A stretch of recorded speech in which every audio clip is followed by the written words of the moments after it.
Welcome back to week 2. Remember, April is Financial Literacy Month, and we are joined by Matt Gunter, Managing Associate with Financial Growth Partners.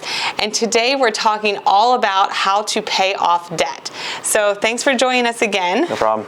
And talk to us about, people have student loan debt, they have credit cards, could be car loans. Yep. How do they get out of this debt? Yep. So good question, and a lot of times when I'm working with younger clients and even older clients, student loans is a big deal. I know they've been put on pause and people aren't sure if they're going to be paying them or not. But yeah, it's a pretty big topic in most people's financial world. So that begs the question, how do you start to pay off these debts over time? And then how do you have financial balance amongst everything, right? Because we don't just want to pay off all of our debts. We don't want to take all of our money and throw it all at debt. We want to be able to build in a saving strategy like we spoke about last time, and that actually might be able to help us pay off debt over time.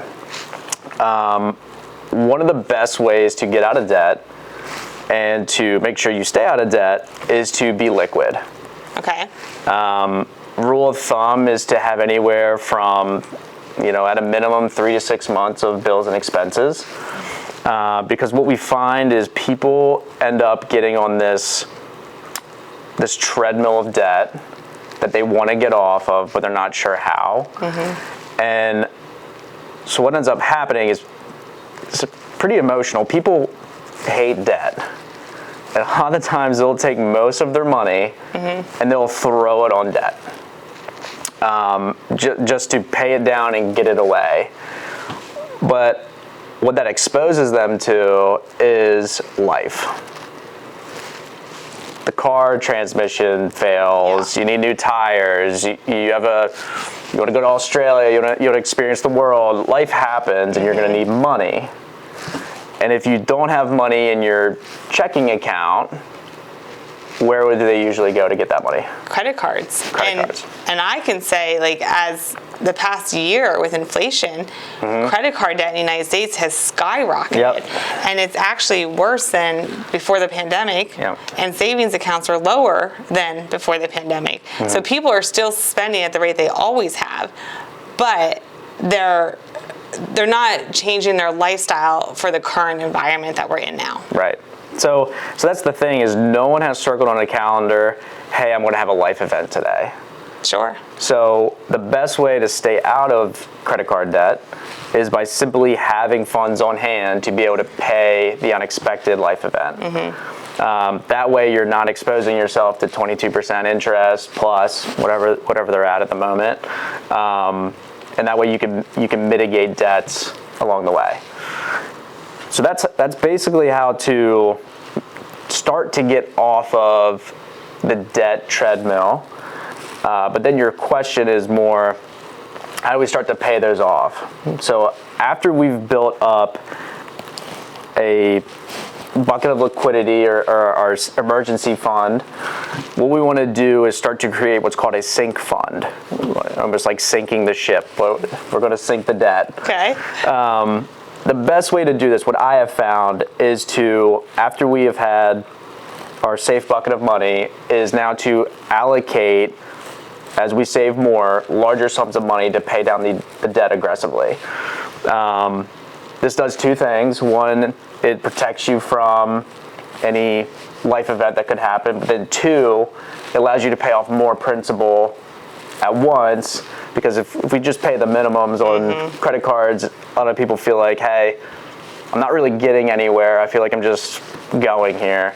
I'm shelling out $100, $200 on this card, but it just seems like the balance is staying the same. So a lot of people say take the credit card with the highest balance or the highest interest rate and knock that out.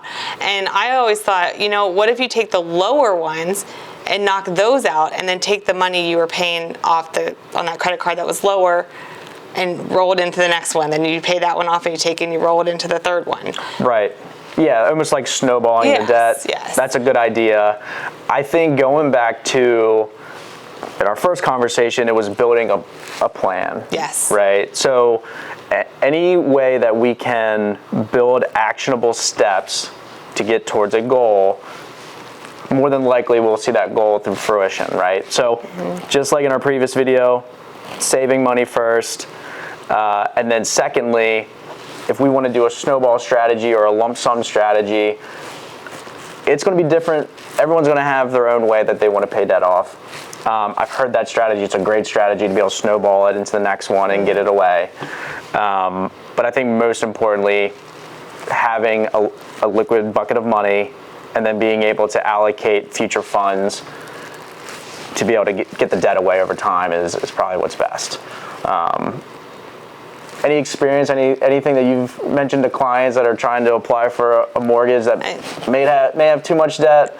Well, on the loan side, if you have an installment loan, so an installment loan is going to be like car loans, student loans, anything that typically has a fixed payment every month. Right. Depends on the loan type, but if you're within 10 months of paying it off, we can actually exclude that debt.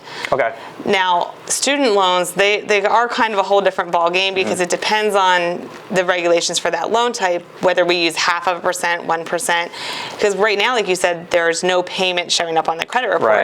So I either need fully amortized documents from the student loan company, or we have to use a percentage, which could help or hurt. It just all depends on what it is, the situation. Yeah. So it is something that we're looking at, and I think this is a great video that a lot of people deal with, and coming up with that plan is definitely going to be the strategy that you have to talk to somebody who knows what they're doing to help you get out of the debt and start saving for whatever it is in the future, whether it's a home, a car, sending a child to college. Right.